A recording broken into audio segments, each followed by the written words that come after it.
शिव महापुराण की कथा जो पितरों की शांति के लिए, अधोगति में शांत हुए जीवों की शांति के लिए, गर्भ में कोई बच्चे अगर शांत हो गए 4 महीना, 6 महीना, 8 महीना, 10 महीना या गर्भ से निकलने के बाद जो बच्चे शांत हो गए हैं, उन जीवों के कल्याण के लिए आप अगर शिव महापुराण की कथा श्रवण कर रहे हैं तो निवेदन केवल इतना सा रहेगा कि आप 7 दिन की कथा पूर्ण तरह से श्रवण करें।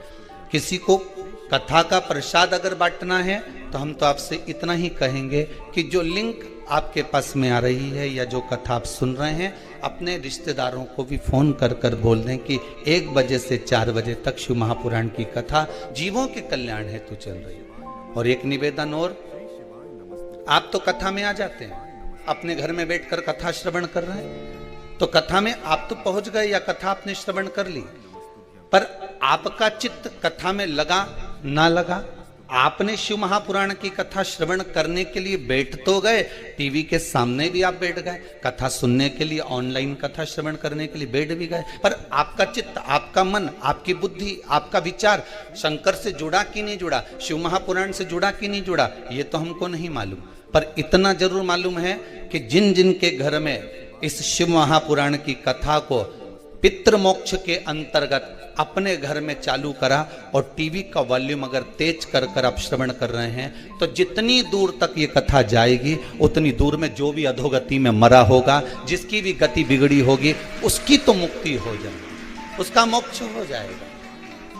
हमें ये नहीं मालूम कि आप सुन रहे हैं सही से कि नहीं सुन रहे। आप थोड़ी देर सुने, उठकर चले गए, फिर आए, फिर बैठ गए, या सोफे पे बैठे हो, पांव लंबे कर लिए, पलंग पर लेटे हो, आराम से श्रवण कर रहे हो, जिस भाव से श्रवण करो, कुर्सी पर बैठकर कथा श्रवण करो, अपने अपने घरों में जिस भाव से आप कथा सुन रहे हो, बस इतना सा निवेदन है। जैसे सुबह सुबह आरती लोग मंदिर में करते हैं तो चोंगा चला देते हैं, माइक चला देते हैं, क्यों चला देते हैं? कि उतने जितने भी लोग हैं उसको श्रवण हो जाए, वो आरती का संचार हो जाए। पर शिव महापुराण की कथा इस पितृ पक्ष में अगर आपकी दुकान पर, आपके घर में, आपकी कॉलोनी में चल रही है तो वॉल्यूम थोड़ा तेज कर कर, हमको तो दिखते ही नहीं है कि कोई जीव मर गया तो शांत होने के बाद वो इधर उधर भटक रहा है, पर शिव महापुराण के शब्द उसके कानों में जाएंगे, ये विश्वास है कि उस जीव का कल्याण स्वतः ही हो जाएगा। ना उसको पिंड की जरूरत, ना उसको तर्पण की जरूरत होगी, वो स्वतः ही कर जाए। भटके रोए, जिसके घर का जीव रहता है उसके दरवाजे पर रोज जाकर विनती करता है। देखो श्राद्ध पक्ष में कोई, तो श्राद्ध पक्ष में दिया तो सरी, अरे ये कथा कह रही है दादा, श्रीमद् भागवत में वर्णन आया है, पर गोकर्ण ने धुंधकारी के लिए कितना दान दिया, धुंधकारी के लिए ने गया जी का श्राद्ध करा, ने ब्रह्म कपाली करी, ने पिंडदान करा, ने तर्पण किया, ने ये किया, ने वो किया, सब किया, इसके बाद भी नहीं तरा, प्रेत की योनि में भटक रही है। तो गोकर्ण ने पूछा सूर्य नारायण भगवान से, ये तो बताओ ये भटके क्यों? सूर्य नारायण भगवान बोले, तूने क्या क्या किया बता? मैंने गया जी का पिंड करा, तर्पण करा, ब्राह्मण का भोज कराया, सब कराया। तो इसका नाम नहीं बोला क्या? नहीं बोला, गोत्र, तो गोत्र भी लिखा। बस सूर्य नारायण भगवान बोले कहीं ना कहीं गड़बड़ी जरूर है, पता करो कि गड़बड़ी कहाँ है। तो क्या समझ में ही नहीं आ रही है कि गड़बड़ी कहाँ है? नाम भी लिया, जब गया जी में पिंडदान करो, कहीं ब्राह्मण के भोजन कराओ तो हाथ में चावल जल वगैरह लेके संकल्प छोड़ो कि नहीं छोड़ो? नाम ये, न गोत्र ये, और जो संकल्प दिया तो नाम गोत्र सब बोला। फिर क्यों नहीं तरा? सूर्य नारायण भगवान के चिंता लग गई तो वे नारायण भगवान के पास पहुंचे, नारायण जी से पूछा, प्रभु ये बताओ कि ये धुंधकारी तरे क्यों नहीं?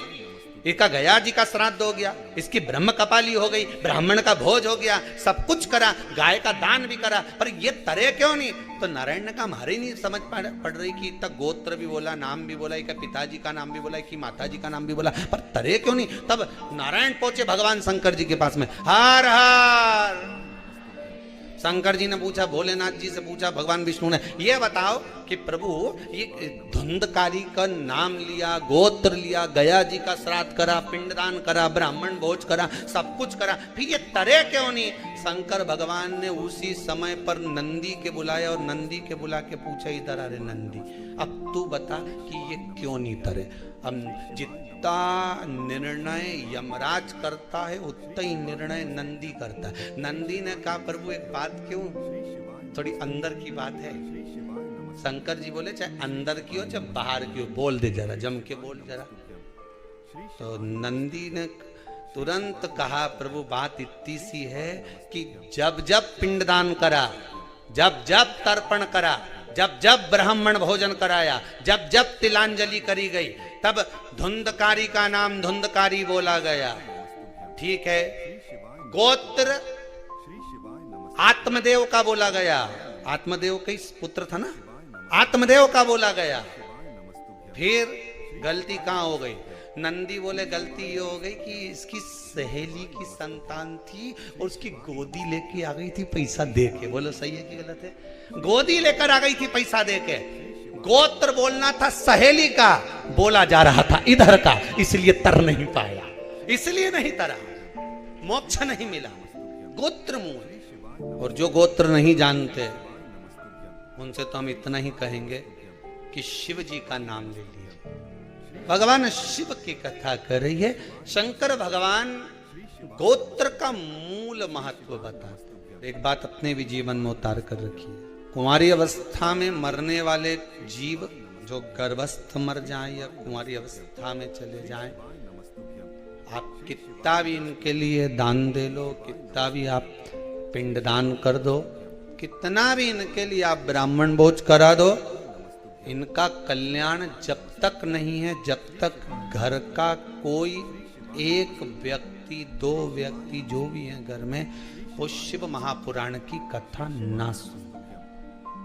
और मेरा तो माताओं से विशेष रूप से निवेदन है, पुरुष वर्ग से तो है ही, नवयुवक बच्चों से तो है ही, 71 पीढ़ी तर जाती है मात्र एक शिव महापुराण की कथा श्रवण करने वाले, करवाने वाले की।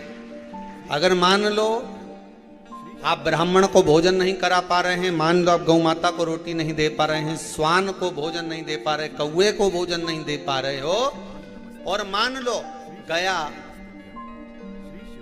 ब्रह्म कपाली या कहीं पिंडदान नहीं कर पा रहे हो, तिलांजलि तर्पण नहीं कर पा रहे हो, तो एक काम जरूर करना, जल के पात्र में 2 बूंद गंगा जल डालना और वो गंगा जल शंकर को रोज 16 दिन तक चढ़ाइए, पितृदोष समाप्त हो जाए। पितृदोष है ये आपको कैसे मालूम पड़ेगा?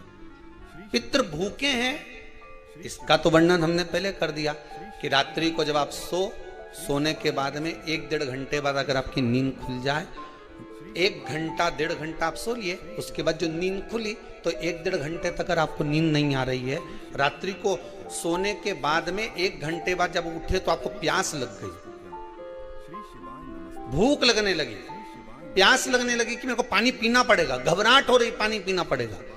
1-1.5 घंटे सोने के बाद अचानक नींद खुले और आपको प्यास लगे, समझ लेना आपके पितृ भूखे हैं और प्यास है, वो भूखे और प्यास है, उनको जल की जरूरत है। किसी भी नदी में, सरोवर में, कुंड में, बावड़ी में, तालाब में, आप तीर्थ में जाकर जब स्नान करते हैं तो स्नान करने के बाद एक काम का नियम बना लो कि अपने हाथ की अंजलि में जल लेकर अपने पूर्वजों को देना। प्यासे रहते हैं। 3 वृक्ष पितरों के तुल्य हैं। श्री शिवाय नमस्तुभ्यम, श्री शिवाय नमस्तुभ्यम, श्री शिवाय नमस्तुभ्यम। नैमिषारण्य की कथा में भी कहा था, श्री शिवाय नमस्तुभ्यम। 3 वृक्ष पितरों के तुल्य हैं। पहला पीपल, दूसरा बट वृक्ष, तीसरा बेलपत्र का वृक्ष। ये पितरों के तुल्य हैं। अगर आपको रात्रि में नींद नहीं आ रही है, ऐसा लगता है कि रात्रि को 1 घंटा 1.5 घंटा सोने के बाद कुछ गलत गलत विचार आने लगते हैं, नींद सुबह 3 बजे तक 4 बजे तक नहीं आती, 4 बजे के बाद फिर नींद आती है, तो एक प्रैक्टिकल जरूर कर कर देखना। एक प्रैक्टिकल करने में क्या जाता है, प्रयास करने में क्या कुछ जाता है क्या? प्रैक्टिकल कर कर देखना कि कहीं सियोर वाला महाराज झूठ तो नहीं बोल रहा है, तो प्रैक्टिकल करने में कुछ नहीं जाए। 1 लोटा पानी लो, उसमें थोड़ा सा कच्चा दूध डाल लीजिए, श्राद्ध पक्ष चल रहा है, बेलपत्री का पेड़ या पीपल का पेड़ या बट का पेड़, इन पेड़ के नीचे ले जाकर उस दूध को दोपहर में सुबह 10 बजे से लेकर 12 बजे के बीच में ले जाकर चढ़ा दीजिए। रात्रि को फिर ना आपको प्यास लगेगी ना भूख लगेगी, नींद एक बार लगी तो सुबह ही खुलेगी। प्रैक्टिकल करने में क्या जाता है, पानी डालने में तुम्हारा कुछ जाएगा? अरे बोलो तो सरी, हमें 10 रुपया का दूध जरूर उसमें, और तुम इतनी चतुर हो, इतना सारा दूध थोड़ी डालोगी, तो 2 घंटा लगेगा। कहा तुम इतना डालने वाली हो? पितृदोष है, ये आपको कैसे मालूम पड़ेगा?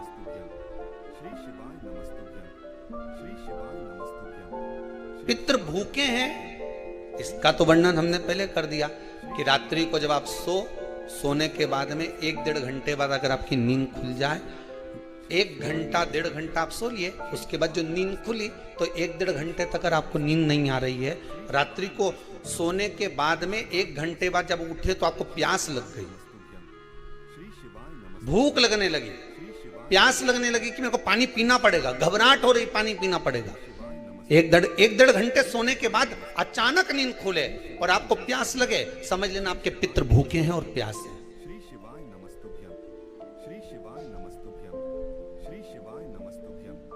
वो भूखे और प्यासे हैं, उनको जल की जरूरत है।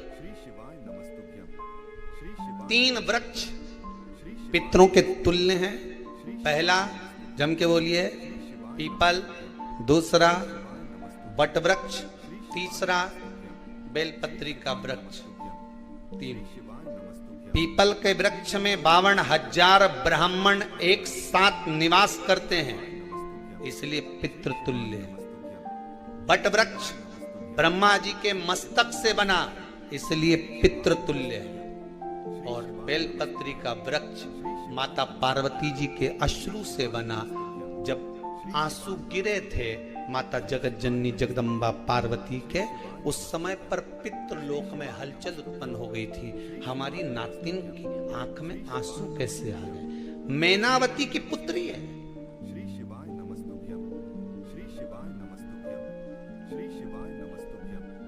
पितरों की नातिन, इसकी अश्रु कैसे गिर गए? पार्वती जी ने कहा ये आंसू नहीं, मेरा पुण्य भाग प्रकट करती हूं बेलपत्री के रूप में। तो पितरों ने वर दिया था कि ये बेलपत्री का वृक्ष हमारा आशीर्वाद है, इसके नीचे अगर कोई दीप लगाता है, शिव को स्पर्श कर चढ़ाता है, उसके पितरों की शांति होगी। हम स्वयं उसको आशीर्वाद देने के लिए पधारे। बेलपत्र का वृक्ष। तो रात्रि को अगर भूख लग रही है, प्यास लग रही है, तो पितृदोष। दूसरा पितृदोष का लक्षण बताया, घर में कोई शुभ कार्य ना हो, वंश की वृद्धि ना हो, 1 रुपये कमाओ, 1.25 रुपये खर्च हो रहे हैं, पैसा 10 जगह से कमाई आ रही है पर घर में टिक नहीं पा रही, आया गया, पितृदोष। जरा सी कटोरी पड़ी है, उसके पीछे विवाद चालू हो जाए, पानी ढुल गया, उसके पीछे विवाद हो जाए, या छोटी छोटी बात में घर में क्लेश मचा हुआ है, पितृदोष है। समझ लो हमारे पूर्वज हमसे खुश नहीं, प्रसन्न नहीं। कोई कहता है गुरुजी श्राद्ध बड़े बेटे को करना चाहिए कि छोटे को करना चाहिए?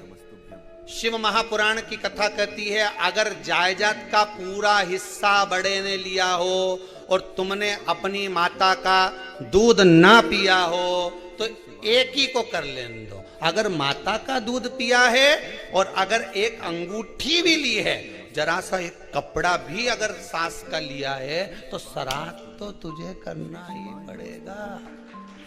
अगर तुमने उनका कुछ खाया है तो अब एक काम और हो सकता है, गुरुजी वो श्राद्ध अगर हम नहीं करें और बड़े भैया करें और हम उन्हीं के यहाँ चले जाएं तो चले जा, मना कौन कर रहा है? पूड़ी का तेल तू ले जा, खीर का दूध 2 थैली तू खरीद के ले जा। जितना वहां वो सेवा करे उतनी सेवा तुम करो। गलत है क्या? जायदाद का भी तो हिस्सा किया था। हुई कि नोक के बराबर नहीं दूंगा नहीं, ईंट इधर खसकी है तो हमारी इधर खसका दीजिए, हमारी बसियत में इतना लिखा है तो फिर बसियत में ये भी लिख के जाना चाहिए था। मैं तो क्यों सबके, तुम डरो मत ही रहे एक भी। जब छोरा छोरी के जब सब सामान प्रॉपर्टी दो ना, जमीन दो ना, जायदाद दो ना, सारा सामान छोरा छोरी के दो, तो उनके लिख के भी जाओ कि हमारी श्राद्ध कर दे अच्छे से, नहीं तो भूतड़ी बन के सताऊंगी। श्री शिवाय नमस्तुभ्यं, श्री शिवाय नमस्तुभ्यं, श्री शिवाय नमस्तुभ्यं, श्राद्ध करो। श्री शिवाय नमस्तुभ्यं, श्री शिवाय कितना दिया तुमको, बोलो ईमानदारी से बोलना, कितना दिया? श्री शिवाय ढेरों। और एक बात बहुत अच्छे से कहूंगा, आप लोगों के जीवन में उतरे। शिवाय नमस्तुभ्यं, श्री अगर नमस्तुभ्यं, मायके में नमस्तुभ्यं, मायके में नमस्तुभ्यं, भाई, श्री शिवाय मायके में भाभी, मायके के लोग अगर आपके माँ बाप का श्राद्ध नहीं करते हैं तो बेटी भी अपने माता पिता का श्राद्ध कर सकती है। उसने भी दूध पिया है अपने माता पिता का, श्री शिवाय नमस्तुभ्यं, श्री शिवाय नमस्तुभ्यं, श्री शिवाय पर वो श्राद्ध का भोजन कौन कराएगा? बेटी का पुत्र हो, बेटी की पुत्री हो, वो कराए। श्री शिवाय और नाम वो नाना नानी का ले करे। श्री शिवाय नमस्तुभ्यं, अगर वो नहीं कर रहे हैं, वो नहीं संभालते, वो नहीं जानते, तो आप करो। श्री शिवाय नमस्तुभ्यं, दो भाग होते हैं। श्री शिवाय जब एक रोटी गाय के मुख में दी जाती है, गाय के मुख में जब हम रोटी देते हैं, एक रोटी जब देते हैं, या तो गाय के मुख में 16 श्राद्ध में जब रोटी देते हैं तो रोटी को बीच में से तोड़कर, रोटी का जो भाग होता है उसको, मतलब ऊपर से फुलका का परत नहीं निकालना है। रोटी जो सीधी सीधी है ना, जैसे ये रोटी है तो इसको बीच में से तोड़ लिया, दो भाग विभाजित कर लिया। भाग होते हैं। जब एक रोटी गाय के मुख में दी जाती है, गाय के मुख में जब हम रोटी देते हैं, एक रोटी जब देते हैं, या तो गाय के मुख में 16 श्राद्ध में जब रोटी देते हैं तो रोटी को बीच में से तोड़कर, रोटी का जो भाग होता है उसको, मतलब ऊपर से फुलका का परत नहीं निकालना है। रोटी जो सीधी सीधी है ना, जैसे ये रोटी है तो इसको बीच में से तोड़ लिया, दो भाग विभाजित कर लिया, नीचे वाले भाग में भी थोड़ा सा गुड़ शक्कर रख लिया, ऊपर वाले भाग में भी गुड़ शक्कर रख लिया, एक के ऊपर एक रोटी को रख लिया, वो गाय को दी। तो अपन श्राद्ध पक्ष में 2 पूड़ी का प्रमाण है कि गाय को 2 रोटी दी जाती है, कुत्ता को 2 रोटी दी जाती है। 2 पूड़ी रख के देते हो, देते आप लोग तो देते होगे, 2 पूड़ी के ऊपर पूड़ी रखकर, थोड़ा सा मीठा रखकर, नमकीन रखकर, कुत्ते को भी देते, 2 पूड़ी तोड़कर कागा को भी देते। 2 पूड़ी का प्रमाण कहां से आया? 2 भाग रोटी के टुकड़े का प्रमाण कहां से आया? श्राद्ध पक्ष में ही ऐसा क्यों किया जाता है? बाकी के समय पर तो कोई ऐसा 2 पूड़ी का प्रमाण ही नहीं, पर श्राद्ध पक्ष में ये क्यों कहा जाता है कि पूड़ी के ऊपर पूड़ी रख दे, उसमें मीठा रख दे, खीर शक्कर रख दे, गाय को दिया, कुत्ते को दिया, कागा को दिया, ऐसे क्यों कहा जाता है? उसका कारण क्या होता है? उसका केवल एक कारण है, जो नारी ने भोजन का निर्माण करा है, जो घर की बहू भोजन बनाई है, जो घर की बेटी ने भोजन बनाया है, घर की माता ने भोजन बनाया है। महाराज, पिता पुरुष एक कुल को तारता है, बेटी 2 कुल को तारती है। जब श्राद्ध पक्ष में 2 भाग रोटी के कर गाय को देती है, एक भाग तो उसके ससुराल वालों को मिलता है, मायके को भी मिले, ससुराल। जब गया जी का पिंड होता है तो नाना नानी सबका स्मरण कराया जाए, 2 भाग।